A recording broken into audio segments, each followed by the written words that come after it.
तो हम लोग अभी क्या पढ़े थे, मतलब ये जो बुक है अभी आप देख रहे हो ये वाला, तो इसमें क्या है कि जो चैप्टर 6, 7 और क्या था 9, 10 और क्या था 12, 13 है ना, तो इनके डाउट्स मैं डिस्कस करूंगा। मतलब आप कभी भी पूछ सकते हो, ऐसे पूरे साल डाउट पूछ सकते हो, कोई प्रॉब्लम नहीं है ना। जो ये JEE वाली बुक्स हैं इसमें है ना, चैप्टर नंबर था 6, 7, 9, 10। यस, कौन, किसका माइक कौन है क्या किसी का? अभिनव तुम्हारा माइक कौन है? हाँ, इसको पता ही नहीं, म्यूट कर दीजिए, यहाँ से हो जाएगा म्यूट उस पर। हाँ हो गया, ठीक है। हाँ, तो तुम लोग को पूछना भाई डाउट इनमें। अभी क्या करें, ये 6 था प्रोबेबिलिटी, 7 मैट्रिसेस एंड डिटर्मिनेंट है ना, आई थिंक ये 9 है लिमिट कॉन्टिन्यूटी डिफरेंशियबिलिटी, और ये 10 था एप्लीकेशन ऑफ डेरिवेटिव, 12 था डेफिनेट इंटीग्रेशन, 13 था एरिया है ना।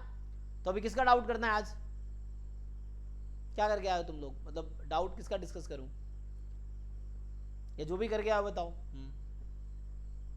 Sir yes. वो मैं एक क्वेश्चन है ना, मैं भेज रहा था। हाँ उससे सर मेरा एक बेसिक कॉन्सेप्ट डाउट है, बोलो। आप जाओगे ना? हाँ हाँ बताओ। सर वो जो 52 वाला क्वेश्चन आंसर है ना, मैं कर रहा है उससे वाई फॉलोज बार्नौली 3/4। कहाँ है क्वेश्चन तुम्हारा? क्वेश्चन बोल रहे हो या फोटो भेजा है, कहाँ है क्वेश्चन? फोटो भेजा है सर। ग्रुप में, अच्छा रुको। तो 52 वाला आंसर हो गया।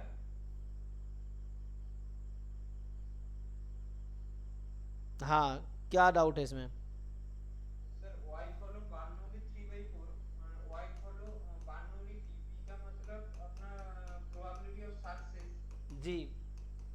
एक्चुअली मैं 1/4 नहीं नहीं हो रहा है इसका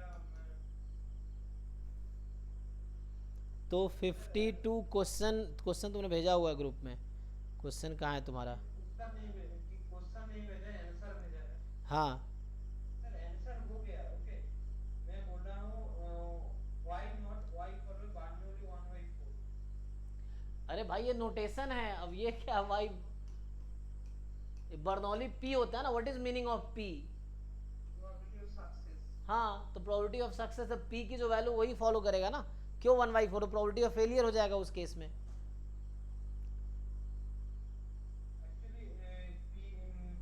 probability of y equal to 0 equal to 1/4, उससे तो सक्सेस नहीं हुआ है। सो ये पी तो वो थोड़ी होता है, पी होता है वाई बराबर 1 ना। Okay okay okay okay sir. ये देखो ये होता है, तो बर्नौली पी जब भी लिखते हैं हम, so P should be probability of Y बराबर 1, 1 मतलब सक्सेस, 0 मतलब फेलियर। बर्नौली में क्या है, each outcome has to possibility, success और फेलियर। तो सक्सेस मतलब वैल्यू 1 और फेलियर मतलब 0।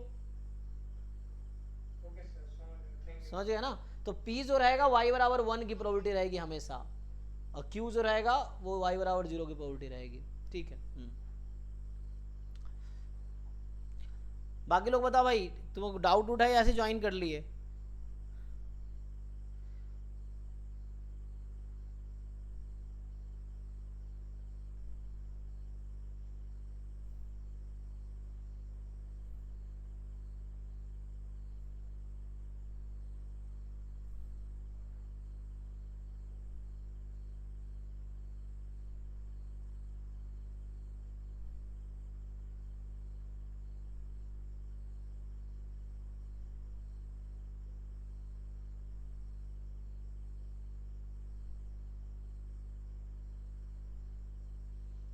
बताओ भाई, तुम लोग ज्वाइन क्यों किए हो? डाउट उठा है कि नहीं, ये पूछ रहा हूँ तुमसे मैं, क्या करना है?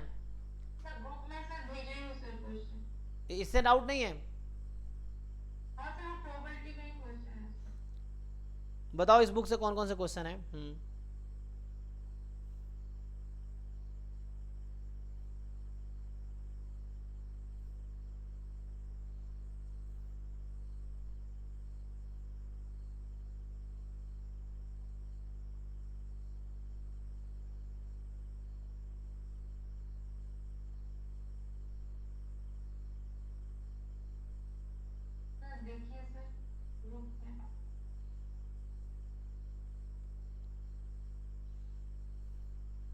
जब बाकी लोग कर नहीं रहे क्या, तुम लोग बाकी कोई डाउट ही नहीं हो रहा है, इसका मतलब सब एकदम पढ़ने में एकदम अच्छे बच्चे हैं, कोई डाउट नहीं हो रहा है इनको।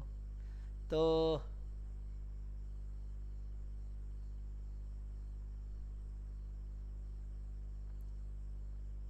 देखो मैं बता रहा हूँ फिर से, मैं सबको बोल रहा हूँ, कोचिंग पढ़ने से सिलेक्शन नहीं होता है, सिलेक्शन होता है तुम्हारी मेहनत करने से।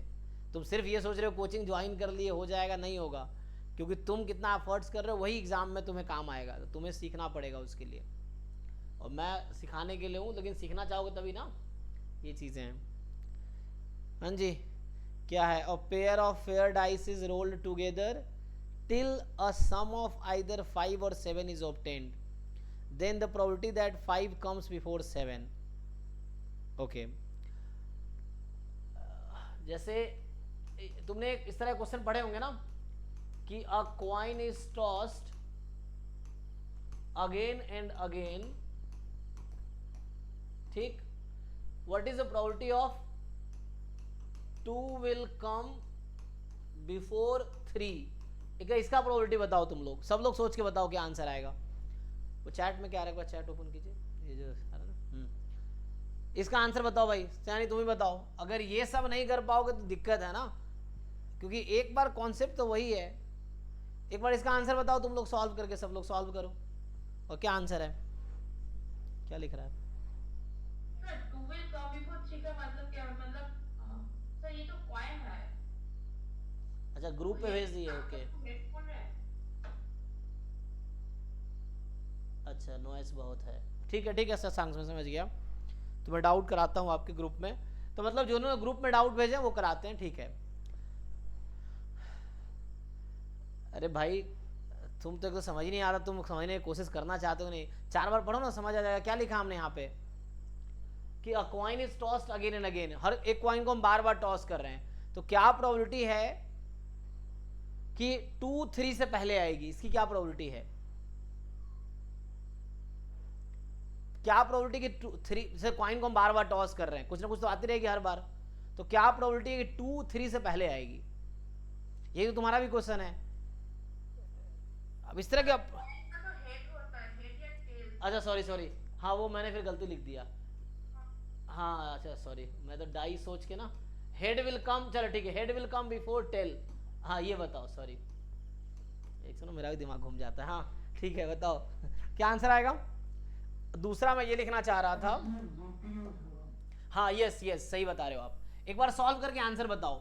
तो जो इसने क्वेश्चन भेजा है ना ग्रुप में, एक्चुअली इससे रिलेटेड ही है, जो बच्चा इसका अप्रोच समझ गया वो भी कर लेगा, क्योंकि जरूरी थोड़ी हर क्वेश्चन का सॉल्यूशन याद हो आपको, आप 2 4 5 क्वेश्चन अगर सही से समझ गए ना तो तुम 2 लाख क्वेश्चन खुद ही कर लोगे। तो ये मेन समझना होता है कि अप्रोच क्या है, कॉन्सेप्ट क्या है, बाकी तो ऐसे ही हो जाएगा।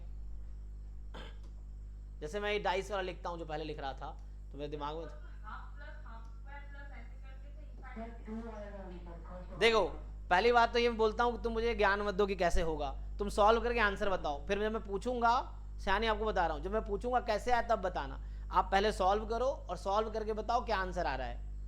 तुम्हें सब पता होता है कैसे क्वेश्चन होगा, लेकिन तुमसे सॉल्व होता नहीं है, तुम डाउट पूछे वो भी ऐसे ही हो जाएगा, लेकिन मैं हर बार कहता हूँ तुम्हें सीखना ही नहीं है, बस सॉल्व कर दो, तुम सॉल्व करके आंसर बताओ, फिर मैं पूछूंगा कैसे किया, फिर बताना मुझे, पहले सॉल्व करके एक बार आंसर बताओ, आंसर आ रहा है कि नहीं आ रहा है। हाँ जी अमन आपका क्या आया, आया जिनका आंसर आया बताओ।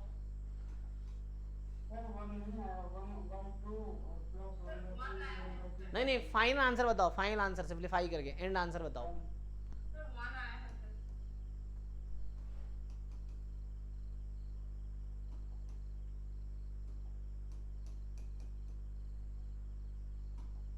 सो a die is rolled again and again, what is the probability that, तो पहले मैं ये लिखना चाहता था लेकिन वो गलती से है ना, सो 2 विल अपीयर बिफोर 3, अब इसका आंसर बताओ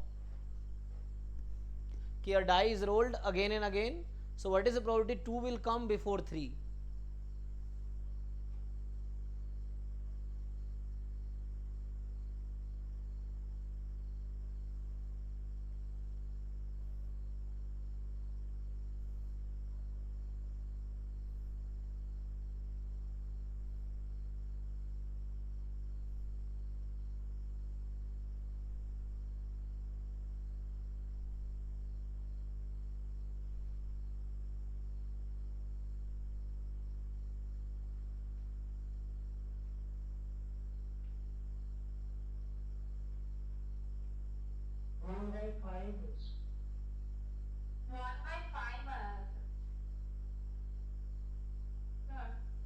1/5 ओके। बाकी लोग भी बता सकते हैं, बाकी लोग भी ट्राई करके बताओ एक बार क्या आंसर आ रहा है आप लोगों का। अब मैं तुम्हें यही कहना चाहता हूँ, अगर तुम ये क्वेश्चन सॉल्व कर पा रहे जो तुम्हें ग्रुप में भेजा है वो सेम ही तो है, क्या ही नया है उसमें, तो कुछ अलग है। जो ग्रुप में भेजा है तुमने उसमें सेम ही क्वेश्चन तो है वो, बस वहाँ पेयर हो गया।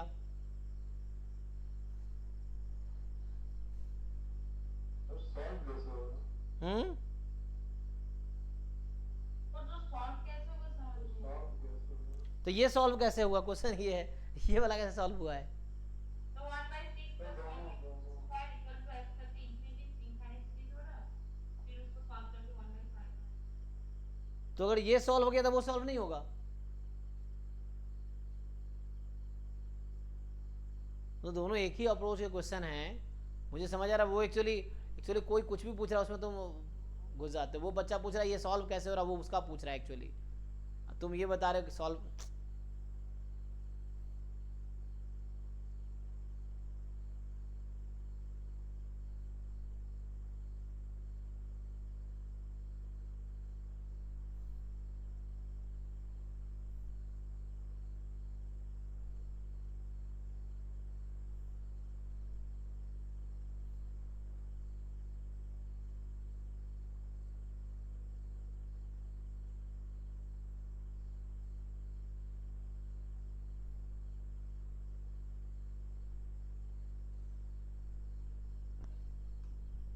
अरे क्या हो रहा है भाई इसका।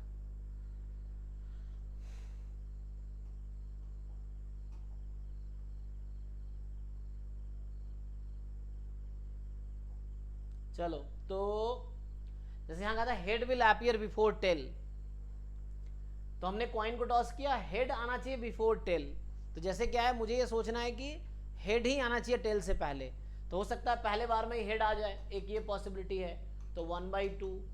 या हो सकता है कि पहला दूसरा दोनों बार में हेड आ जाए, तो 1/4। फिर ऐसे चलता रहेगा, मतलब हेड ही आएगा, उसके बाद टेल आया होगा कहीं, तुम उसको ये भी हेड ही रहेगा। सो 1/8 मतलब 1/2 1/2 स्क्वायर, ये चलता रहेगा।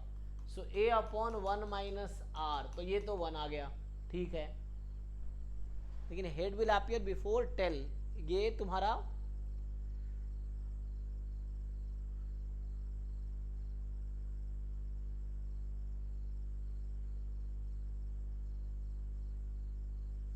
है ना, ठीक है ये। या हाँ टेल बाद में आया होगा ना, या तो ऐसे टेल ऐड भी कर सकते हैं। यहाँ टेल अगर ऐड करोगे तो क्या होगा, फिर 1/4, फिर यहाँ पे टेल ऐड करोगे तो वो तो फिर से 1/2 आ जाएगा। यहाँ दो ही, नहीं नहीं इसमें तो ऐसा कुछ प्रॉब्लम, रुको रुको, हाँ मतलब हो सकता है, वैसे होते हैं केसेस, कोई प्रॉब्लम नहीं है। और tail will appear before head, तब भी तुम्हारा ये आ जाएगा।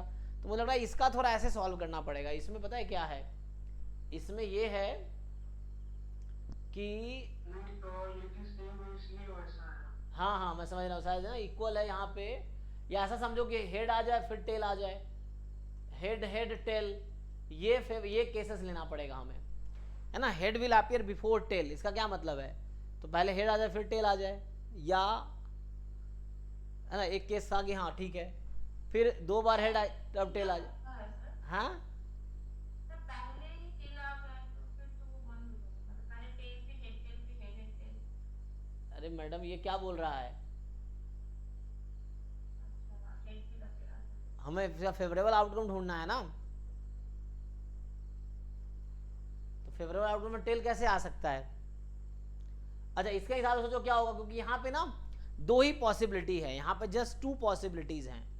तो यहाँ हम ऐसे करेंगे कि जैसे हेड आया और हेड के बाद टेल आ जाए, है ना।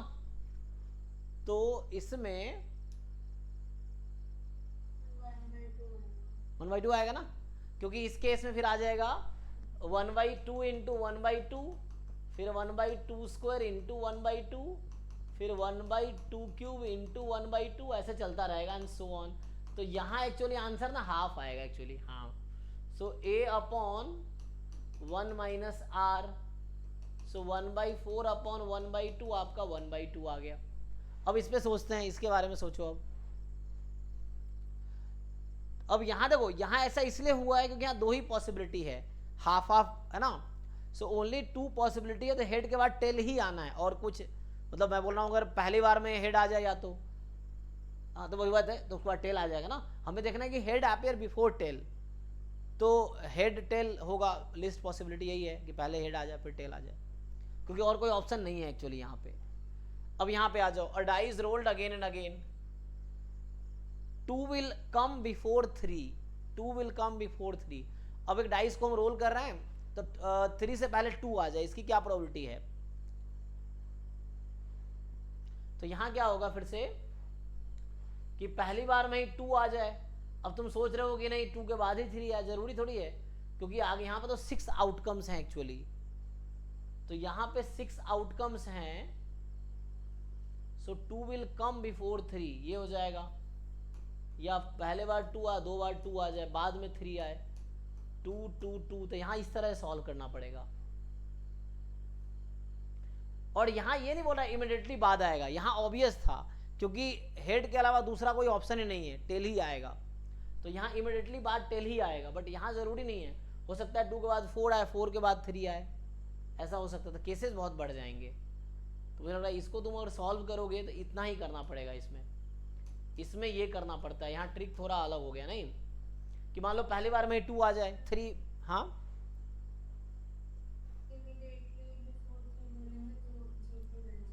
हाँ हाँ, अगर यहाँ पे इमीडिएटली लिखेंगे तो फिर यहाँ 3 ऐड करना पड़ेगा, वैसे भी हो जाएगा। 2 विल कम बिफोर 3, 2 को पहले आना है, तो पहले आना है इसका मतलब है कि ये हो जाएगा 1/6 ना, या एक मिनट, सॉरी ये मैं केसेस गलत बना रहा हूँ ना। ऐसा हो जाए तो पहली बार में 2 आ जाए, या पहली बार में 2 नहीं आया तो क्या क्या पॉसिबिलिटी है? पहली बार में अगर 2 नहीं आया, मान लो, हाँ ये जैसे मान लो कि मैं ये बोल रहा हूँ या तो फर्स्ट टॉस में ही 2 आ जाए, तो ये फेवरेबल केस हो गया। चलो फर्स्ट टॉस में 2 नहीं आया, सेकेंड टॉस में 2 आया, लेकिन मैं इसका फेवरेबल आउटकम ढूंढ रहा हूँ, 2 विल अपीयर बिफोर 3, तो यहाँ पे फिर क्या क्या पॉसिबिलिटी है अभी? 4, हाँ, क्योंकि यहाँ पे 3 नहीं आ सकता ना, क्योंकि 3 फेवरेबल केस नहीं है, हम फेवरेबल केस ढूंढ रहे हैं। So we are just searching favourable cases. तो यहाँ पे आपके पास है अब 2 विल कम बिफोर 3 है ना, तो ट्रू तो आया नहीं, 2 आता तो यही गेम स्टॉप हो जाता, तो 2 तो आया नहीं है ना। या ऐसा भी लिखा रहता है बुक में कि a coin is tossed until head is obtain, या कॉइन इज टॉस्ड अंटिल, है ना, अंटिल 2 अपीयर्स, इस तरह से लिखा रहता है। तो यहाँ पे पॉसिबिलिटी है 4 5 6 1, ये 4 पॉसिबिलिटी यहाँ पे है। 2 तो आया नहीं, तभी तो सेकेंड टाइम टॉस कर रहे हैं हम, क्योंकि 2 विल अपीयर बिफोर 3, मुझे देखना है कि 3 से पहले 2 आ जाए, नॉट इमीडिएटली बिफोर, मतलब जस्ट पहले 2 आया, बाद में कभी 3 आया होगा। सो यहाँ पे एक्चुअली हो गया 1/6, यहाँ 4/6 इंटू 1/6, फिर प्रोसीड करोगे तो अगला फेवरेबल केस है कि थर्ड टॉस में 2 आए, तो यहाँ पे आ सकता है वही 4 5 6 या 1, 4 5 6 या 1, तो 4/6 का स्क्वायर इंटू 1/6, 4/6 का क्यूब इंटू 1/6, एंड ये चलता रहेगा। तो देखो इसका सम कितना आता है, इसको सिंप्लीफाई करो, कितना होगा?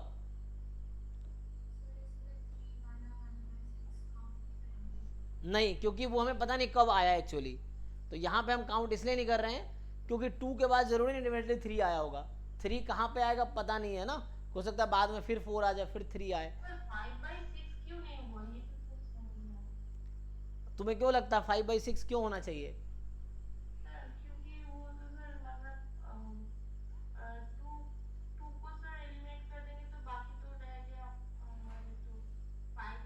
तो मान लो 3 यहीं पे आ गया, तो 3 पहले आया, 2 बाद में आया, और ये क्या कह रहा है? तो ये 3 फेवरेबल है यहाँ पे,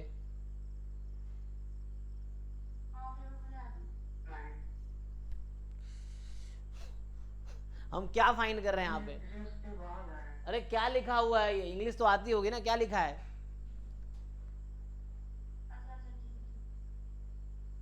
है। तो चलो पढ़ो ना, 2 विल अपीयर बिफोर 3। तुम कह रहे हो यहीं पे 3 आ गया, तो जब यहीं पे 3 आ गया तो ये तो फेवरेबल हुआ ही नहीं। फेवरेबल कब होगा? जब 2 को पहले आना है, 3 बाद में कभी आया होगा। तो इसीलिए आज ऐसा मान लीजिए। इसको सॉल्व कर लो भाई, कितना आता है। तो यहाँ पे देखो 3 की एग्जैक्ट प्रोबेबिलिटी हम काउंट नहीं कर रहे हैं, तो आंसर वही आ जाएगा। तो a अपॉन 1 माइनस आर, ये है ना, तो a अपॉन 1 माइनस आर, 1/2 आया, ठीक है। 2/6, तो ये 1/2 आ गया। ये भी एक बार चेक कर लो तुम लोग। अच्छा तुम्हारे क्वेश्चन पे, एक्चुअल क्वेश्चन पे आते हैं। अभी तो मैं ऐसे ही बता रहा था, तुम्हारा एक्चुअल क्वेश्चन जो है उस पे आते हैं। अब जो ग्रुप में है, देखिए आप लोग ग्रुप में जो अभी क्वेश्चन है। सो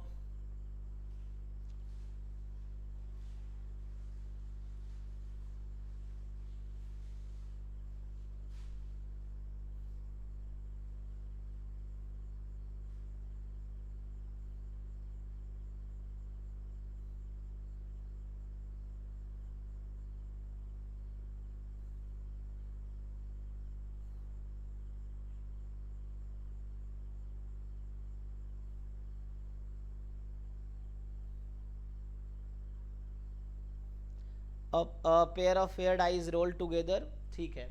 तो इसमें इसने ये 31 क्वेश्चन है कि पेयर ऑफ डाई को आपने रोल किया टुगेदर, सो लाइक 1 1 1 2 इस तरीके से 6 6 तक आपके पास टोटल 36 आउटकम है इसमें, ठीक है। ये तो लाइट क्यों जल रहा होता है? सो है ना, 36 आउटकम टोटल है इसमें। अब कह रहा है कि आपने थ्रो किया कब तक? a paired die, मतलब a pair of paired die is rolled together till a sum of 5 or 7 is obtained, तब तक जब तक कि 5 या 7 सम ना हो जाए। the probability that 5 comes before 7, आप टॉस तब तक ही कर रहे जब तक सम 5 या 7 हो जाए, तब तक टॉस कर रहे ना। तो a pair of paired dice is rolled together till a sum of either 5 or 7 is obtained।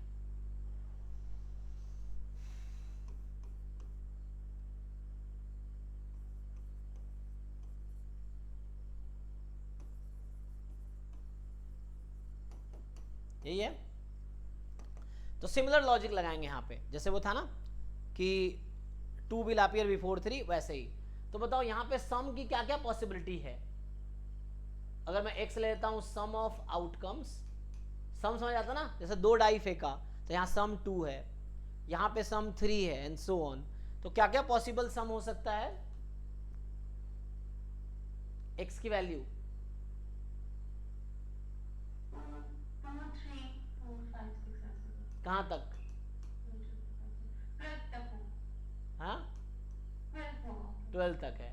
अब सम 5 इज ऑब्टेन्ड। तो पहले ये बताओ, ये तो प्रोबेबिलिटी हमने कुछ दिन पहले निकाले थे ना, तो x बराबर 5 की क्या प्रोबेबिलिटी है ये बता दो पहले। चलो सम 5 आने की क्या प्रोबेबिलिटी है?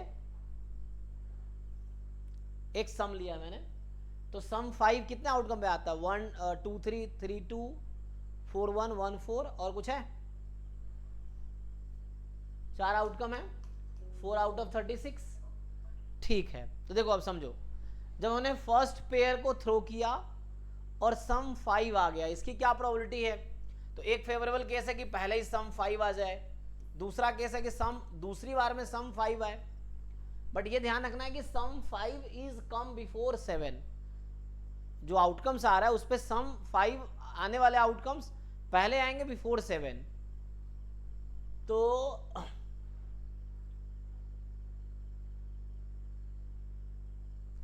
यहां पे क्या क्या पॉसिबल सम है? 7 और 5 को छोड़ के कुछ भी हो सकता है। तो जैसे x बराबर 7 कितना होता है?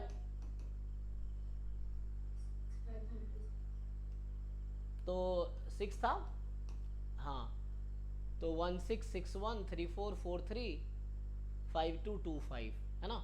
और बाकी जो अदर्स है अदर देन 5 और 7, 26/36, ठीक है। अब देखिए मैं क्या बोलना चाह रहा हूं, तो इसने कहा कि तब तक रोल करेंगे जब तक कि सम 5 या 7 आ जाए। तो क्या प्रोबेबिलिटी है 5 सम पहले आएगा देन 7, तो मैं कह रहा हूं पहली बार में सम 5 आ जाए तो उसकी क्या प्रोबेबिलिटी है 4/36। और का मतलब एडिशन, ठीक, और का मतलब एडिशन।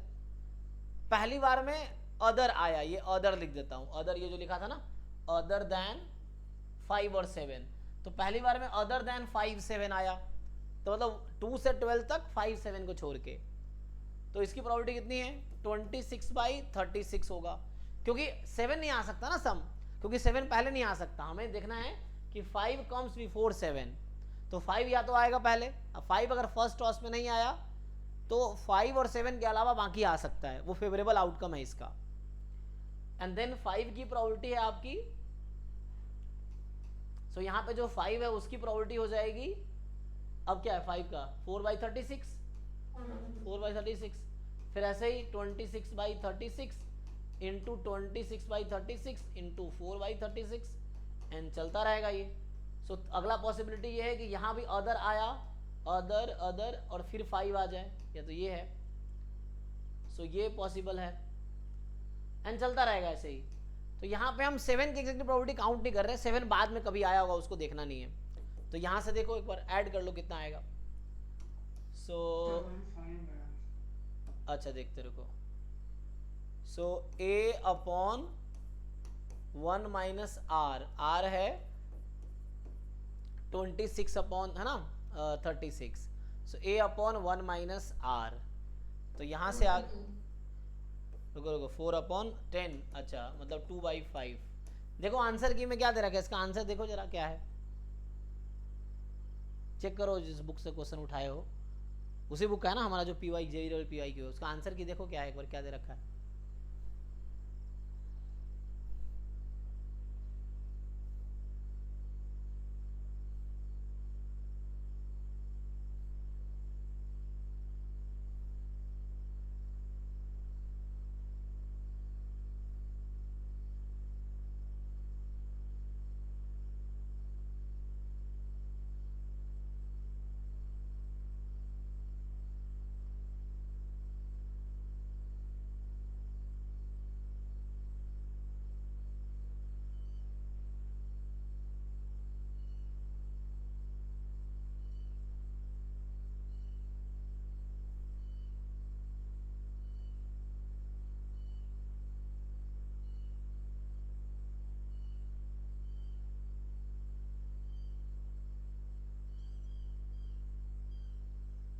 चेक किया भाई, चेक कर लो एक बारी आंसर क्या है।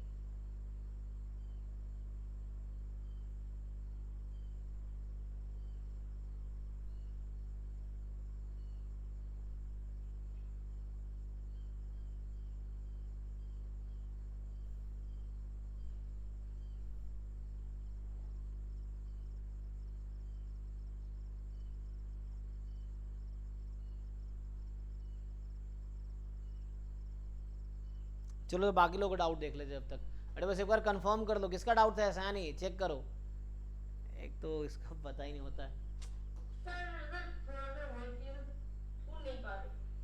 आराम से चेक कर लो एक बार को, तो बाकी लोग करते हैं। देखो ग्रुप में जो क्वेश्चन आए वो डिस्कस कर लेते हैं। तो जो क्वेश्चन था इसके बाद जो लिंक भेजा ना राहुल ने, उसके बाद जो क्वेश्चन आए वो शानी क्वेश्चन डिस्कस किया है, तन्मय आप देखिए, या आप क्या वहाँ पहुँच गए रैंडम वेरिएबल पे, तो उतना आए क्वेश्चन क्यों अभी कर रहे हो, वो डाउट क्लास में पूछो। अभी हम लोग इसमें जो अभी ये बैच जो है 9:30 to 11 अभी पढ़ा रहा हूँ मैं, इसमें वही बताऊंगा जो हमने अभी तक कवर किया बैच 1 में, बाकी चीज़ें डाउट क्लास में आप 11 to 12 में पूछ सकते हो, उसमें कुछ भी पूछ सकते हो, जो पढ़ाया नहीं पढ़ाया वो भी डिस्कस कर सकते हैं। तो अभी हम वही डिस्कस करेंगे जो हमने पढ़ाए हैं ग्रुप क्लास में। चलिए इन्होंने जो भेजे हैं आई थिंक किनका है डाउट ये, हाँ ये शशांक का आई थिंक, देखिए जी। सो अच्छा पहले भी आपने क्या है आंसर 25/36, देखो कहाँ गलती हुई तो पूछ रहा था मैं, 25/36 हमारा क्या है ये, किसका आंसर 25/36 है, चेक कर लो एक बार ठीक से, 25 36 नहीं होगा, तुम गलत आंसर देख रहे हो। और 2/5 है सर, ठीक है सर, मैं अलग। क्योंकि इसका 36 अपॉन में आएगा ही नहीं, क्योंकि ये अपॉन था ना, यहाँ कैंसिल हो रहा है ना, तो 36 एंड में आएगा ही नहीं, ठीक है ना, सही है ये। 31 का देख लो, ओके। तो जब भी बिफोर वाला केस हो ना ऐसे सॉल्व करो, लेकिन यहाँ थोड़ा सा अलग क्यों हुआ है, क्योंकि यहाँ पे और कोई पॉसिबिलिटी नहीं थी। ये जो क्वाइन वाला केस है ना, यहाँ पे ऐसा क्यों हुआ, मतलब तुम सोच रहे हो यहाँ पे मुझे जैसे ये बोला head will come before tail, तो मुझे टेल को इंक्लूड करना पड़ा। उसकी वजह ये है क्योंकि टेल के अलावा कोई तुम्हारे पास चॉइस भी नहीं है, तो इसीलिए इसको इंक्लूड करना पड़ा यहाँ पे कि हेड टेल हेड टेल, क्योंकि हेड के बाद आएगा तो टेल ही आएगा और कोई पॉसिबिलिटी नहीं है, तो इसलिए मुझे इसको इंक्लूड करना पड़ा। इसने कहा था कि head will come before tail, तो यहाँ पे हेड के बाद और कोई पॉसिबिलिटी नहीं, टेल ही आना है। जबकि यहाँ पे दिक्कत ये है कि 2 विल कम बिफोर 3, तो 2 को तो पहले आना है 3 से, और मान लो 2 नहीं आया तो यहाँ पे 4 5 6 1 कुछ भी आ सकता है। तो इसलिए हमने 2 के इमिडिएटली बाद 3 काउंट नहीं किया, क्योंकि 2 के अलावा बहुत सारे और चॉइसेस है अदर देन 3, तो इसलिए हमने 3 को इमिडिएटली काउंट नहीं किया, क्योंकि जरूरत नहीं, वरना केसेस बहुत बनेंगे, आंसर यही आएगा। यहाँ काउंट करना पड़ा बिकॉज कोई और पॉसिबिलिटी थी नहीं, तो यहाँ इंक्लूड करना पड़ा हमें, ये है। यहाँ पे भी ऐसे ही था कि सम 2 से लेकर 12 तक कुछ भी हो सकता है, तो इसने कहा था कि 5 सम विल कम बिफोर 7, तो ये तो 5 पहले आ जाएगा, 7 बाद में आएगा। अब बाद में तो कभी भी आ सकता है, क्योंकि 7 और 5 के अलावा मेरे पास बहुत सारे चॉइसेस हैं। सम 2 हो सकता है, 2 तो पूछ ही रहा था, हाँ 2 हो सकता है, 3 हो सकता है, 4 हो सकता है, फिर 6 हो सकता है ना, 8 9 10 11 12 बहुत सारे और चॉइसेस हैं। तो इसलिए हमने इमिडिएटली 7 की प्रोबेबिलिटी काउंट नहीं की यहाँ पे, क्योंकि 7 के अलावा बहुत सारे और चॉइसेस है, तो वो भी इंक्लूड हो सकता है, तो केसेस बढ़ जाएंगे। अगर वो तरीका भी लगाएंगे तो टाइम ज़्यादा लगेगा, आंसर सेम आएगा, ये है। तो हेड टेल में कोई दूसरा चॉइस नहीं था, इसलिए टेल को इंक्लूड करना पड़ा।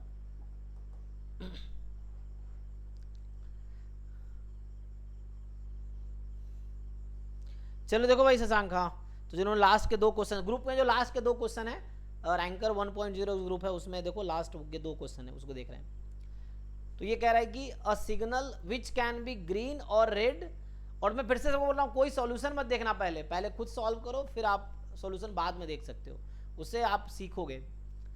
सो a signal which can be green और रेड विथ प्रोबेबिलिटी 4/5 एंड 1/5, तो इसने कहा है कि सिग्नल को ग्रीन होने की प्रोबेबिलिटी है 4/5 और रेड होने की प्रोबेबिलिटी है 1/5।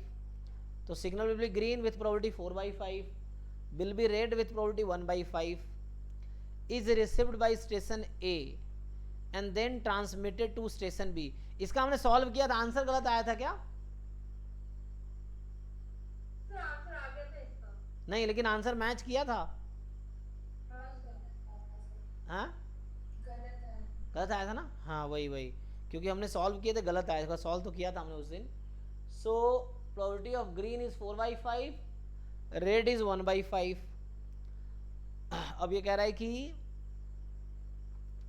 इज रिसीव्ड बाय स्टेशन ए, तो रेड या जो ग्रीन सिग्नल है वो स्टेशन ए रिसीव कर रहा है इस प्रोबेबिलिटी से। So with this probability A को सिग्नल मिल रहा है, फिर ए इसको ट्रांसफर कर रहा है बी को। The probability of each station receiving the signal correctly is 3/4। अब इसके पास करेक्ट पहुंचेगा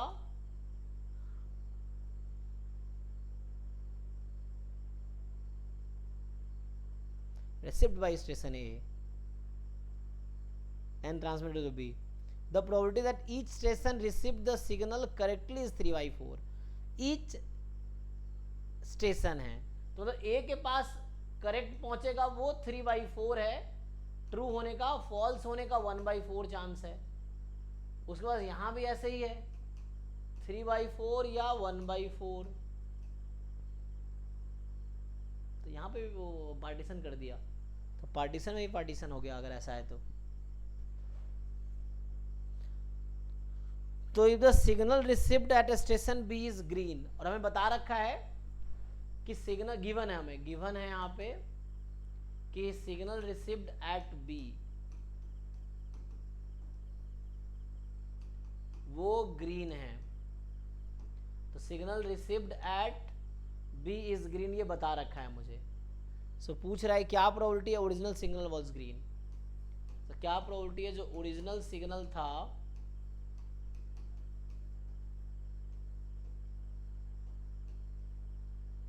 ये पूछ रहा है, क्या प्रोबेबिलिटी है कि ओरिजिनल सिग्नल ग्रीन था।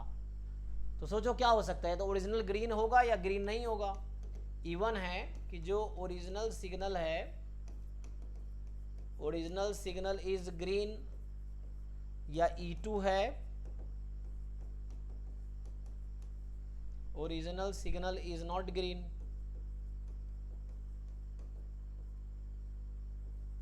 मतलब नॉट ग्रीन मतलब रेड होगा, है ना, इज रेड।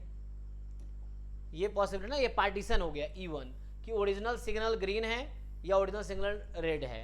सो ये पार्टीशन है। तो हमें यहाँ पूछा गया है, सो मैथमेटिकली हमें क्या पूछा गया है यहाँ पे कि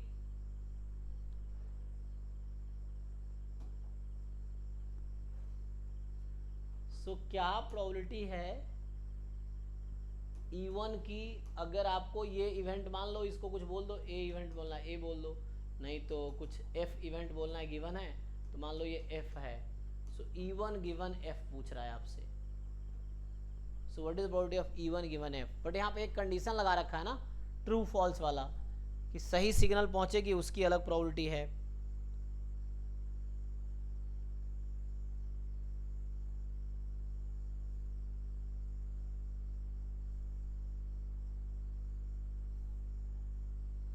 बताओ भाई क्या कर सकते हैं इसका। लास्ट टाइम ट्राई किए तो उसका प्रॉब्लम आया था ना।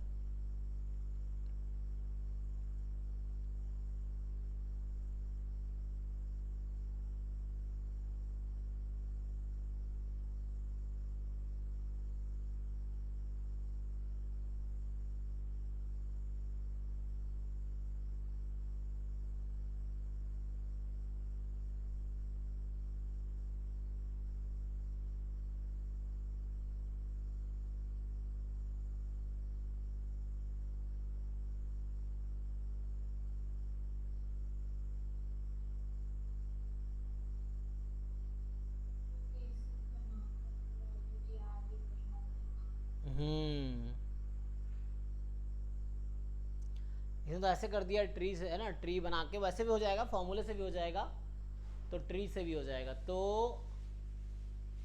अगर वैसे करना चाहो, है ना, बेस थ्योरम में क्वेश्चन ऐसे ट्रिक से भी हो जाते हैं, मतलब ऐसे ट्री बना के। तो जैसे मान लो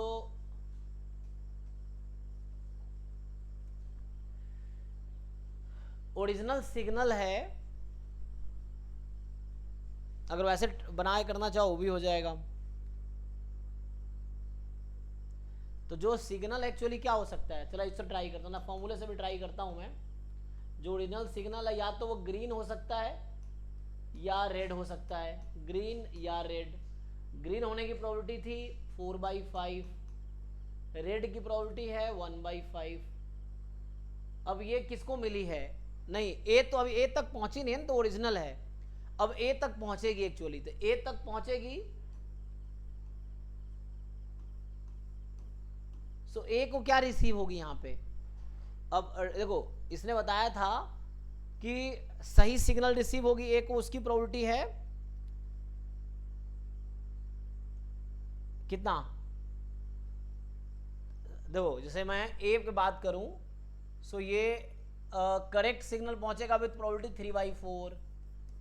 सो ए पे ग्रीन जाएगी, इसकी प्रोबेबिलिटी है 3/4, और 1/4 चांस है कि गलत सिग्नल जाएगी। तो गलत जाएगी इसका मतलब क्या है, सो ये 1/4 गलत सिग्नल जाने की प्रोबेबिलिटी, तो इस प्रोबेबिलिटी से वो रेड हो जाएगी ए पे। तो हमने लास्ट टाइम ये केस कंसीडर नहीं किया था, तब जाके गलत हुआ था। अब यहाँ पे रेड सिग्नल है, अब ए पे जाना है, तो ए पे वो सिग्नल रेड रहेगी, उसकी क्या प्रोबेबिलिटी है, ट्रू 3/4, है ना। और ए पे ग्रीन दिखाएगी, इसकी क्या प्रोबेबिलिटी है, मतलब ये चेक कर लो एक बारी, है ना। तो यहां से ए पे ग्रीन या रेड हो जाएगा।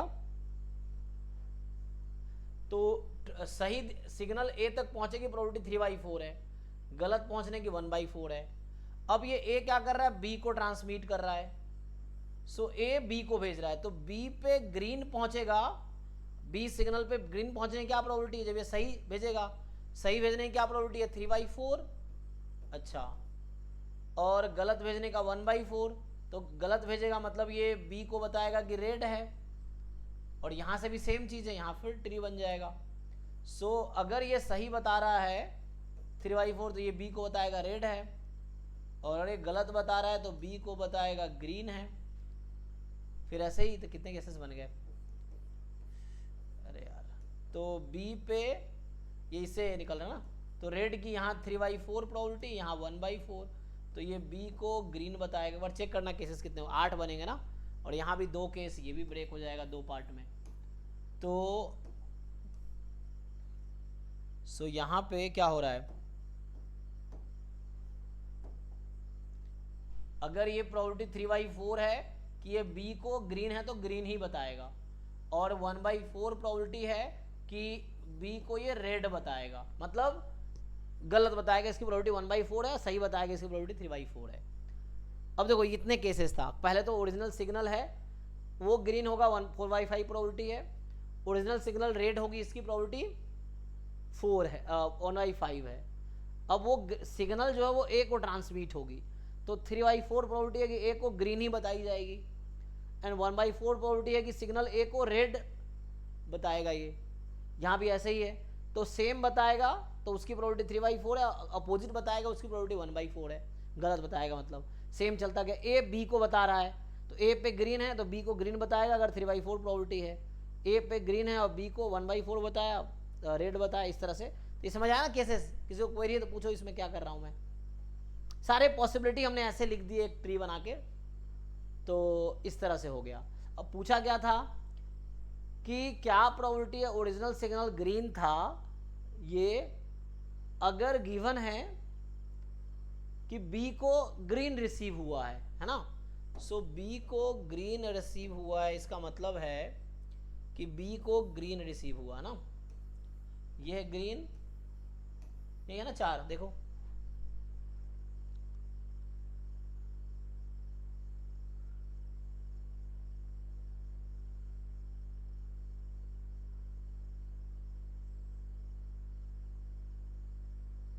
अब इसकी प्रोबेबिलिटी निकालो कितनी होगी।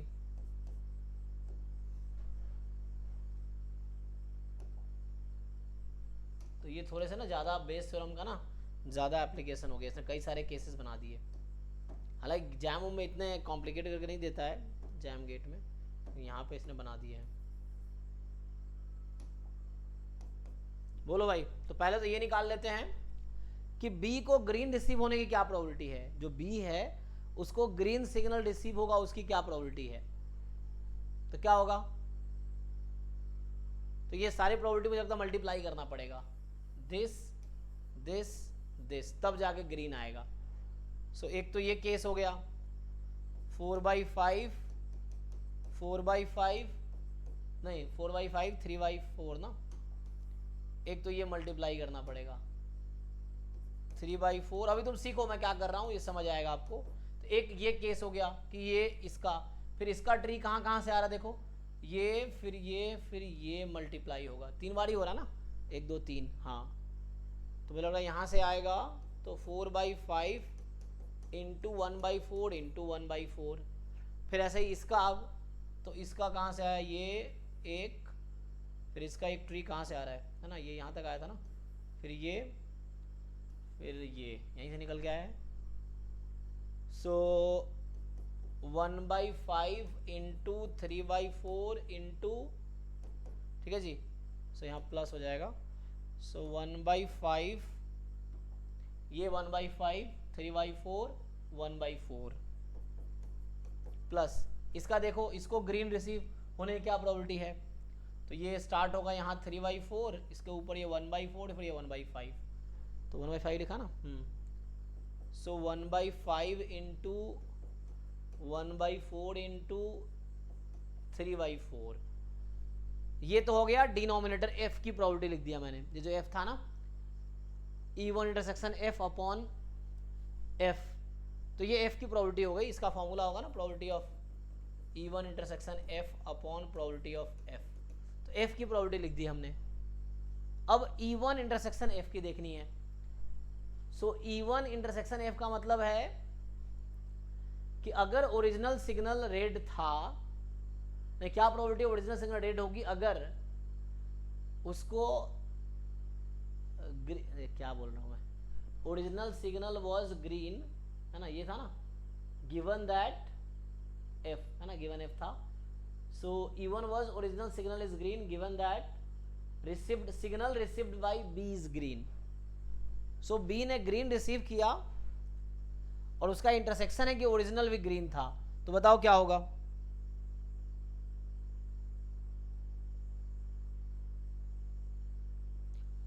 ओरिजिनल ग्रीन था, देखो what is the probability that original is green and signal received by B is green, दोनों होना चाहिए, तो ओरिजिनल ग्रीन तो यही है ना यहां पे, तो उस साइड का नहीं देखना है तुम्हें, तुम्हें बस इस साइड का देखना है एक्चुअली, तो तुम्हें यही चीज लिखनी है, इस साइड वाली लिखनी है तुम्हें। अब तो इस साइड वाली क्या क्या लिखोगे, देखो तो मैं कलर चेंज कर देता हूं तुम्हें समझ के लिए,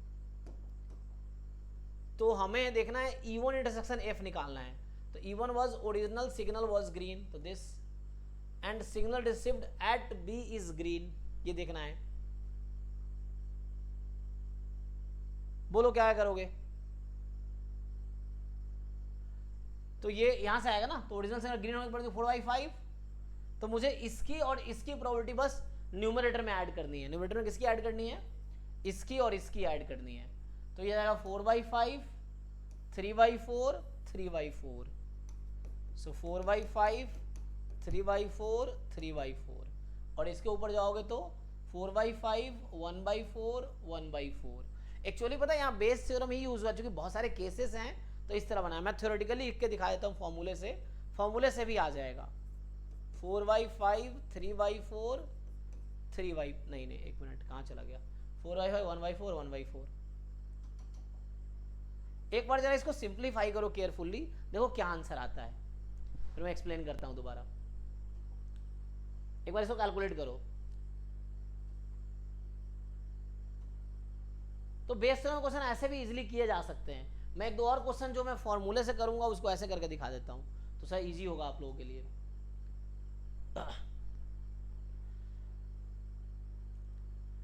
यहां समझ आया ना, एक पॉइंट से दो ट्री निकल रहा है, दो ब्रांच निकल रहा है, एक्चुअली हर पॉइंट पे दो ब्रांच निकल रहे हैं, है ना, जहां भी था 2 ब्रांचेज हर पॉइंट पे निकल रहे हैं, ये है। तो पहले यहाँ एक से दो ब्रांच निकला 2 हुआ, इन दोनों से दो ब्रांच निकला 4 हुआ, इन चारों से दो ब्रांच निकला 8 हुआ। कितना आ रहा है ये, पर सिंप्लीफाई कीजिए।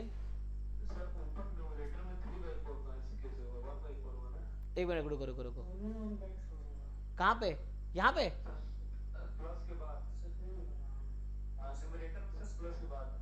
अरे ये ओके ओके, अच्छा यहाँ से हम आए थे ना, ओके ये आना था ना, तो 1/4 1/4 4/5, हाँ यस यस, क्योंकि हम न्यूमरेटर में इसको और इसको कंसीडर कर रहे हैं, क्यों कर रहे हैं, क्योंकि हमें गिवन है कि signal received at B is green, तो signal received at B is green और इंटरसेक्शन है कि ओरिजिनल सिग्नल वाज ग्रीन, तो मुझे सिर्फ इस साइड वाले काउंट करने हैं, तो इसमें हाँ मैंने गलती 1/4 1/4 और 4/5, तो ये 1/4 होगा ना, चेक कर लो, क्योंकि यहाँ था 4/5 3/4 3/4, ठीक, और यहाँ है 4/5 1/4 1/4, हाँ ठीक है ठीक है, अब कैलकुलेट करो कितना आता है सर 0.86 फाइनल। अच्छा चेक करो भाई आंसर में क्या है, मैच कर रहा है क्या, यही है, अच्छा फिर तो सही है।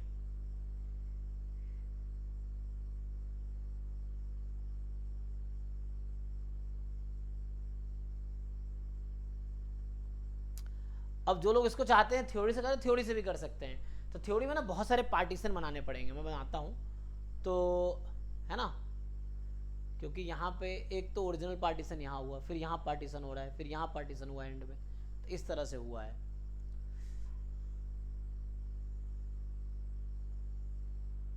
तो लास्ट क्लास में जो मैंने सॉल्व किया था वहां तुमने देखा होगा हमने ये केस इग्नोर किए थे, कौन, ये वाले ट्रू फॉल्स वाले केस हमने इग्नोर किए थे एक्चुअली।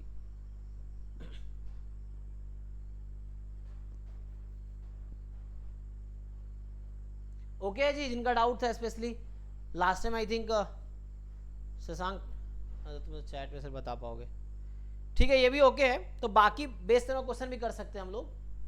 क्या पूछ रहे हो चैट में? तो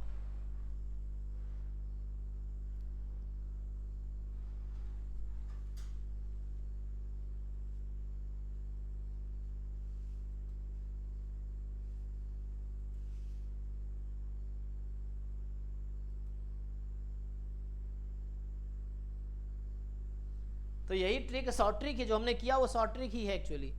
ये जो हमने किया है यही शॉर्ट ट्रिक, वरना और दूसरे अगर थ्योरेटिकली जाएंगे तो और लंबा होगा एक्चुअली। तो एग्जाम में देखो ये तो चूंकि यहाँ पे आया हुआ क्वेश्चन JEE में उस समय आते थे तो वो है, लेकिन अदरवाइज क्या है, अभी हमारे पास इतना लेंथी क्वेश्चन जैम गेट में आते नहीं है जनरली, क्योंकि वहाँ हमें 60 क्वेश्चन सॉल्व करने होते हैं जैम में 3 घंटे में, गेट में 65 क्वेश्चन करने होते हैं 3 घंटे में। तो क्वेश्चन ऐसा होता है कि 2-3 मिनट में सॉल्व हो जाए, और अगर ज़्यादा टाइम लगता है तो छोड़ना पड़ेगा तुम्हें, है ना। ये चीज़ें हैं, क्योंकि जैम गेट का अलग अलग चीज़, जब पेपर बहुत डिफिकल्ट रहता है तो कोई बच्चा नहीं कर पाता, आसान है तो सब लोग कर लेते हैं, तो वो आपके लिए सिर्फ नहीं होगा, वो सबके लिए रहेगा ऐसा, तो उसके लिए कोई टेंशन नहीं है। तो यही तरीका एक है। दूसरा तरीका है कि मैं थ्योरम लगाऊं फिर से, तो E1E2 बनाया, आगे फर्दर मुझे वो करना पड़ेगा, ब्रेक करना पड़ेगा। फॉर्मूले से करके दिखाऊं? चलो फॉर्मूले से करके दिखाए तो यही क्वेश्चन सेम तरीके से करेंगे अगर हम। So probability of E1 given F, सो यहाँ से आता प्रोबेबिलिटी ऑफ E1 इंटू क्या होता है F given E1, F given E1 upon वैसे ही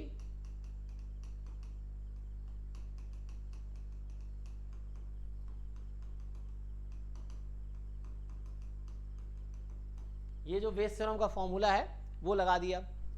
अब इससे भी सॉल्व कर सकते हैं, आंसर वही आएगा, बस हमें कंसीडर करना है केसेस यहाँ पे। सो E1 का मतलब है कि ओरिजिनल सिग्नल वाज, वो लिख देना है आपको, है ना। तो यहाँ से अगर मैं ऐसे क्वेश्चन सॉल्व करूँ, जो क्वेश्चन था उसको मैं सॉल्व करता हूँ, देखो। सो यहाँ पे क्या पूछ रहा है ये कि E1 का मतलब था कि ओरिजिनल सिग्नल इज ग्रीन, तो इसकी प्रोबेबिलिटी कितनी थी 4/5। और अब अगर ओरिजिनल सिग्नल ग्रीन है तो क्या प्रोबेबिलिटी है बी तक ग्रीन पहुंचेगी, यही ना क्वेश्चन ही था हमारे पास, कि अगर ओरिजिनल सिग्नल ग्रीन है तो क्या प्रोबेबिलिटी है कि ग्रीन ही, क्वेश्चन खो गया, रुको, हाँ, if the signal received at B is green then probability is original signal is green। तो B तक ग्रीन रिसीव कब होगा, वही चीज फिर से वही सोचना पड़ेगा।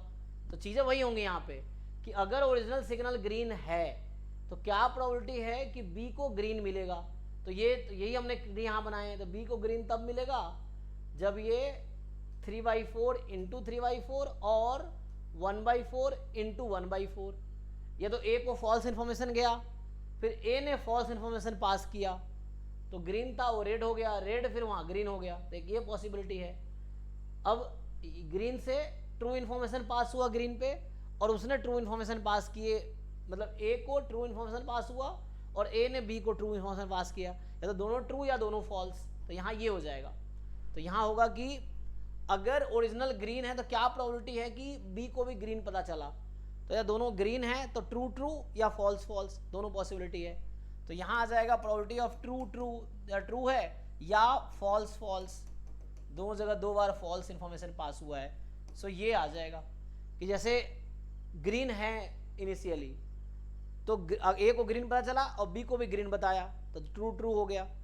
अब मान लो A को फॉल्स इन्फॉर्मेशन गया रेड, और A से B तक फिर फॉल्स चला गया, तो फिर ग्रीन हो गया। तो ये पॉसिबिलिटी है ट्रू ट्रू फॉल्स फॉल्स की।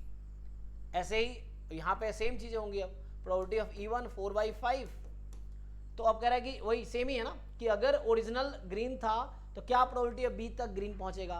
तो ओरिजिनल वहां से A जा रहा है, A से B जा रहा है, तो फिर सेम ही, ये तो सेम ही आ जाता है। तो यहाँ कोई इशू है नहीं, ट्रू ट्रू या फॉल्स फॉल्स इन्फॉर्मेशन पास हो।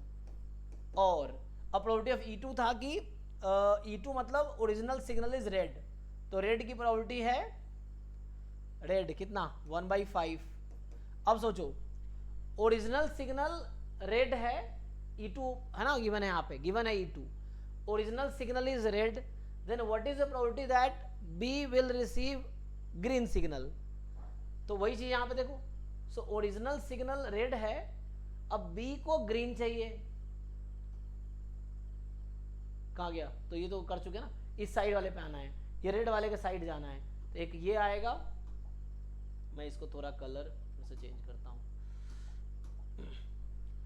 सो एक ये और एक ये होगा, क्योंकि ये ओरिजिनल रेड है, तो या तो एक ने सच बोला अब बाद में झूठ बोल दिया, ट्रू फॉल्स, रेड को ए को रेड बताया और फॉल्स बोल के बी को ग्रीन बता दिया, देखिए ये पॉसिबिलिटी है, या रेड से ट्रू बोला तो ग्रीन आया, ग्रीन से फिर फॉल्स बोल दिया होगा, नहीं मुझे ग्रीन तक जाना है ना, नहीं यहाँ फॉल्स है ना, सॉरी, यहाँ ए से फॉल्स हुआ तो ग्रीन हो गया, ये रेड था तो यहाँ ए पे ग्रीन हो गया, और फिर यहाँ से सच बोलेगा तो ग्रीन रहेगा। हाँ, तो कहने का मतलब ये है यहाँ पे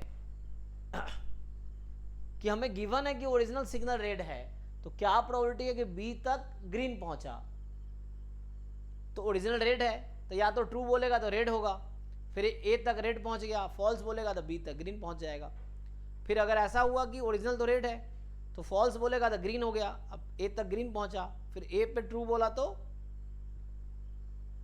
ट्रू बोलेगा तो फिर ग्रीन पहुंच जाएगा, तो फॉल्स बोल देगा तो रेड पहुंच जाएगा, मुझे क्या ग्रीन चाहिए ना, तो कहने का मतलब यहाँ पे ये आ जाएगा प्रोबेबिलिटी ऑफ ट्रू फॉल्स या प्रोबेबिलिटी ऑफ फॉल्स ट्रू, ये आ जाएगा एक्चुअली यहाँ पे। अब इसको ऐड कर लो तो इससे आ जाएगा, तो आंसर वही आएगा जो पीछे आया है। तो अगर तुम्हें है ना ट्री से थोड़ा इजी हो गया, यही चीज़ है, ट्री से ना थोड़ा बना के इजी हो गया काम, कि इतने पार्टीशन नहीं करने पड़े, समझ गया ना। तो यहाँ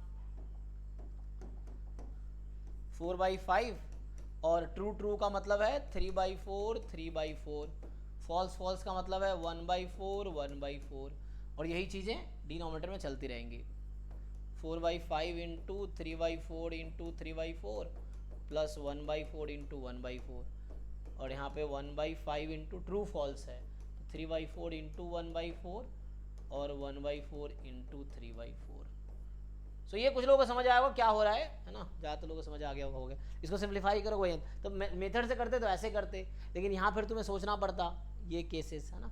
सो ये हमने हालांकि हेल्प इसी का लिया है, तो वैसे कर लो, और नहीं तो इससे आना है तो ये फॉर्मूले से ही किया है, बट थोड़ा ट्री डायग्राम का हेल्प लिया हमने कि बी तक ग्रीन पहुँचने में है ना, अगर शुरू में ग्रीन है तो बी के ग्रीन को क्या प्रोबेबिलिटी है, अगर रेड है तो क्या प्रोबेबिलिटी है ना। तो एक बार यहाँ झूठ बोलना, रेड को ग्रीन बनाना है तो एक बार तो चेंज करना पड़ेगा, तो एक बार चेंज करेगा फॉल्स बोल के तो ग्रीन हो जाएगा रेड, फिर ग्रीन एक बार सच एक बार सच एक बार झूठ, ये यहाँ बोथ ट्रू या बोथ फॉल्स, ग्रीन से ग्रीन तक आना है तो दोनों बार ट्रू दोनों बार फॉल्स, तो ये हो गया ठीक है।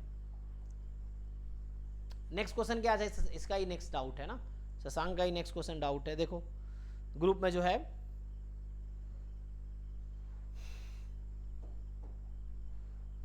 ये पूछ रहा है कि 7th वाला जो पूछ रखा है कि let n1 n2 be the number of red and black balls respectively in box 1।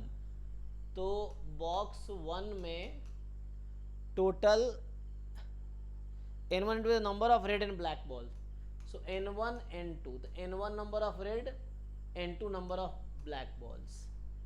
अब कह रहा है कि n3 n4 with the number of red and black balls in 2, तो बॉक्स 2 में n3 n4, देखो ऐसे एक क्वेश्चन जैमगढ़ में अगर मान लो आता भी है तो इतना टेंशन नहीं लेना, तुम n1 n2 फिक्स कर दो क्योंकि वहाँ पे ऑप्शंस रहेंगे तुम्हारे पास, तो ऑप्शन से डील कर सकते हो। सो ये रेड ये ब्लैक, तो n1 n2 n3 n4 fix कर लो चाहो तो। सर पिछले बार हम दोनों का आंसर सेम नहीं आ रहा है, मतलब सर उस मेथड से आया था 0.86 और इससे आ रहा है 0.96। नहीं ऐसा नहीं होगा, सेम ही चीज़ तो है, देखो जरा 4/5 3/4 3/4 मैंने अगर नंबर गलत नहीं किए होंगे तो सेम ही चीज़ तो है, 4/5 सही है, हैं सही है सर, सही है। सही है ना, क्योंकि सेम, क्योंकि यहाँ तुम 4/5 कॉमन लोगे तो ट्रू ट्रू फॉल्स फॉल्स, देखो ये है, यहाँ अगर 4/5 कॉमन लोगे तो ट्रू ट्रू फॉल्स फॉल्स, यहाँ 1/5 कॉमन लोगे true false false true, same तो है, सेम है, चेक करो, सेम आएगा, वही चीज है, कहीं भी चेंज नहीं है, देख लो एक बार, कहीं भी चेंज नहीं है। तो या तो यहाँ गलत बताया आपने या आपने यहाँ गलत बताया, आंसर सेम आएगा, क्योंकि कहीं अलग नहीं है, वो सेम ही चीज कर रहे हैं, बस वहाँ ट्री डायग्राम का डायरेक्ट हेल्प लिया, यहाँ इनडायरेक्टली हेल्प लिया हमने यहाँ बेस थ्योरम को डायरेक्टली यूज किया है, वहां पे मैंने बेस थ्योरम डायरेक्टली यूज नहीं किया, ट्री डायग्राम से एक सॉल्व कर दिया। ये है, यहाँ बेस थ्योरम को डायरेक्टली आपको हमने बताया कि कैसे यूज करेंगे, आंसर सेम आएगा, चेक कीजिए, वो थोड़ा मिस्टेक हो गया होगा कहीं, हो जाएगा क्योंकि सेम ही नंबर है, 3/4 3/4 1/4 यहाँ ना, 3/4 1/4 1/4, ये शायद देख लीजिए कहीं गलत तो नहीं लिख दिया, सो ये मतलब आपने गलत तो, ये है 1/4 3/4, तो इस तरह से ये वही चीज़ सेम यहाँ पे है, सेम थिंग, 1/4 3/4 3/4 1/4 1/4 1/4 3/4 3/4, ये सेम ही है, ये 1/4 है ना, सो सेम ही एग्जैक्टली सेम है। चलिए, तो इन्होंने जो क्वेश्चन पूछे वो देख लेते हैं, तो क्या है, so let n1 n2 be the number of red and black balls respectively in box 1, n3 n4 be the number of red and black ball in box 2, तो one of the two boxes, box 1 box 2 was selected at random, अब दो box में एक box choose किया at random, तो 1/2 1/2 probability हो जाएगी, and a ball was drawn randomly out of this box, the ball was found to be red, अच्छा ये भी गिवन है,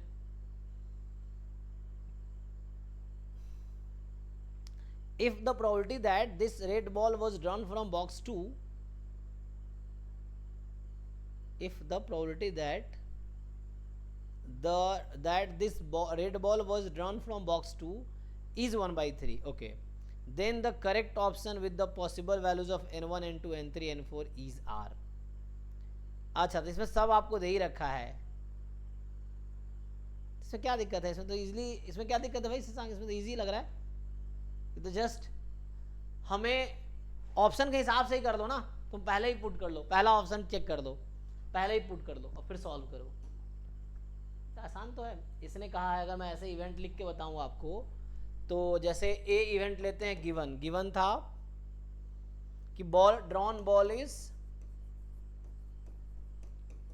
बॉल इज रेड, ये बता दिया, इवन इवेंट हो सकता है और E2 हो सकता है, तो पहले तो 2 बॉक्स में से एक बॉक्स एट रैंडम चुनना था, तो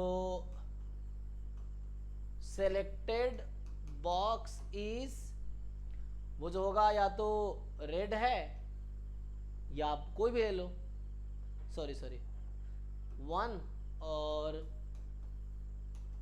सेलेक्टेड बॉक्स इज 2, मतलब मेरे पास 2 बॉक्स है, तो मुझे एट रैंडम एक बॉक्स चूज करना है, तो 2 पॉसिबिलिटीज हैं, तो यहाँ से probability of E1 1/2, probability of E2 1/2, हमें क्वेश्चन में एक और इन्फॉर्मेशन गिवन है, ध्यान से देखो, एंड में कह रहा है कि the probability that this ball was drawn from box 2, so ball was drawn from box 2 given A, ये भी तुम्हें 1/3 दे रखा है, तो बेस थ्योरम अगर लगाओगे यहाँ पे, if you apply Bayes theorem here, तो ये हो जाएगा probability of E2 A given E2 upon वही टोटल प्रोबेबिलिटी,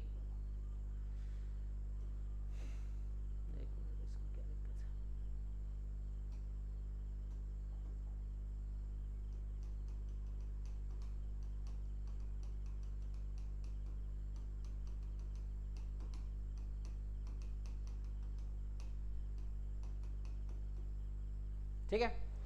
अब सारी इन्फॉर्मेशन यहाँ नहीं हमारे पास है, तो चलो E1 E2 तो हाफ है, काट दो इसको, ये तो हाफ है, हाफ कॉमन लेके काट दिया, तो बचा A गिवन E1, यहाँ A given E2, A given E1, A given 1/3 है, तो A गिवन E1 क्या हो, E2 क्या होगा, अगर हमने सेकेंड बॉक्स चूज किया तो क्या प्रोबेबिलिटी है कि रेड बॉल निकलेगी, तो रेड इसमें कितना है N3, टोटल कितना है N3 प्लस N4, ये अपॉन, अब होल अपॉन, इसको सॉल्व करना है अब, सो हो तो क्या, बस मैच करना है चारों में से कौन सा सेटिस्फाई करेगा, इजी क्वेश्चन था, तुमने ट्राई नहीं किए होंगे, सो खुद से करोगे ना तो सब हो जाएगा, और जब गलती हो जाए तब सॉल्यूशन देख सकते हो, तब डाउट पूछ सकते हो, पहले खुद से ट्राई करोगे, गलत हो जाए तो सोचो कि क्या गलती हुई, तो उसको हम देखते हैं। तो कई बार हम क्वेश्चन को गलत इंटरप्रेट कर लेते हैं, कई बार सॉल्यूशन में गलती कर लेते हैं, कई बार कैलकुलेशन मिस्टेक हो जाता है, तो वो देखना है बाद में कि क्या गलती हुई। ए गिवन E1 है, तो अगर E1 गिवन देखिए क्या प्रोबेबिलिटी, अगर पहले बॉक्स से हम बॉल सेलेक्ट कर रहे हैं तो क्या प्रोबेबिलिटी है, वो रेड आएगी। तो रेड कितना है, N1 upon N1 plus N2, और यहाँ ए गिवन E2 यही वाला है, N3 upon N3 plus N4 बराबर 1/3। अब 4 ऑप्शन है, तुम्हें बस ये देखना है कि इन चारों ऑप्शन में से विच ऑप्शन इस इक्वेशन को सेटिस्फाई करेगी, इतना ही आपको चेक करना है कि इन 4 जो ऑप्शंस हैं उन चारों में से कौन सा सुटेबल डेटा है जो इस इक्वेशन को सेटिस्फाई करेगा ना। 4 ऑप्शन में N1 N2 N3 N4 given है, तो आप देखो ये कौन सी वैल्यू सेटिस्फाई करेगी, इसको आ जाएगा ना। हो जाएगा भाई शशांक, तुम्हारा डाउट था ना, ये हो जाएगा।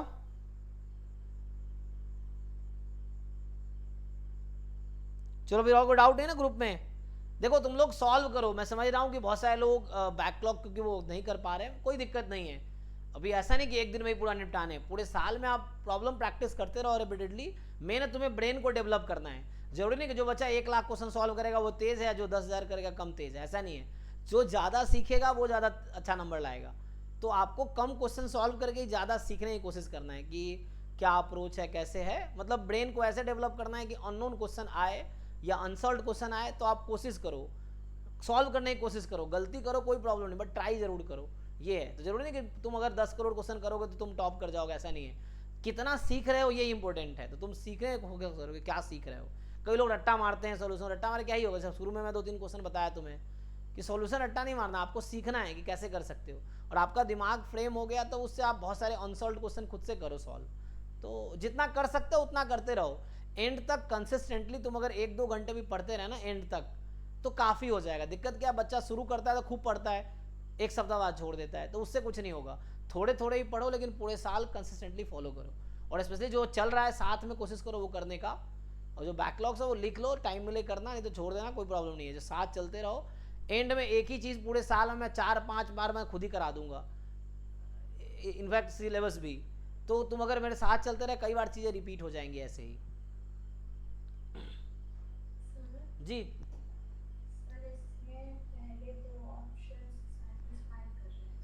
अच्छा, 2 हो गए, ओके। तो हो सकता है MSQ हो, मोर देन 1 करेक्ट प्रॉब्लम हो सकता है ना।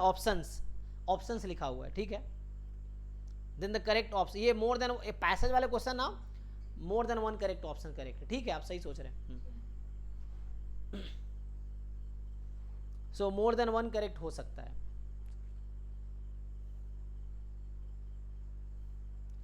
ठीक है जी, तो अभी हम लोग इसको अगर डाउट नहीं स्टॉप करते हैं। जिनके बाकी डाउट्स हैं, जैसे जो आपका कौन था वो तन्मय, जिनके बाहर के डाउट्स हैं, तो बाहर के डाउट्स जो सिलेबस के बाहर वाले मतलब जो अभी नहीं पढ़ाए अभी, तो वो 10 से 11 में डिस्कस करेंगे। सो आज कितना टाइम, अभी 11 से 12 में डिस्कस करते हैं अभी, ठीक है।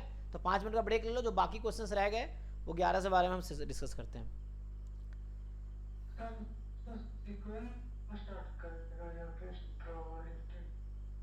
तुम लोग जैसे कहोगे वैसे करेंगे, तो जैसे तुम लोग कहोगे वैसे करेंगे।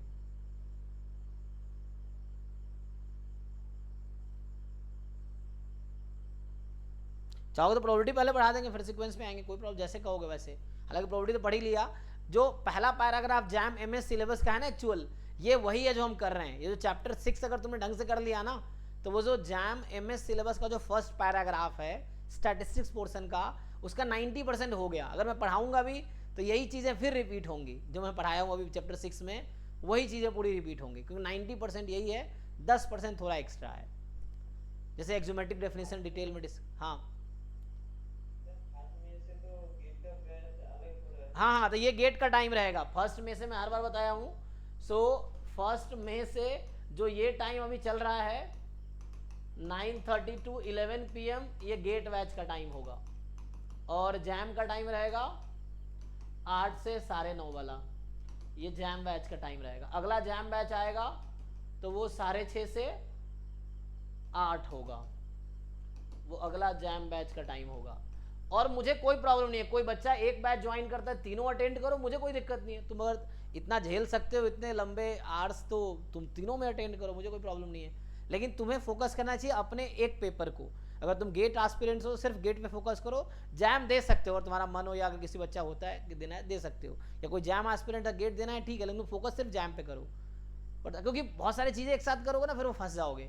तो ये क्लास कोई भी कर सकता है, बाकी 11 से 12 डाउट क्लास रहेगा। तो ये शेड्यूल मैंने पहले ही बताए हैं। तो ये पूरे साल का शेड्यूल होगा, ये पूरे साल ये चलेगा। एंड में जब सिलेबस कंप्लीट हो जाएगा तो ये दोनों बैच को मर्ज कर देंगे।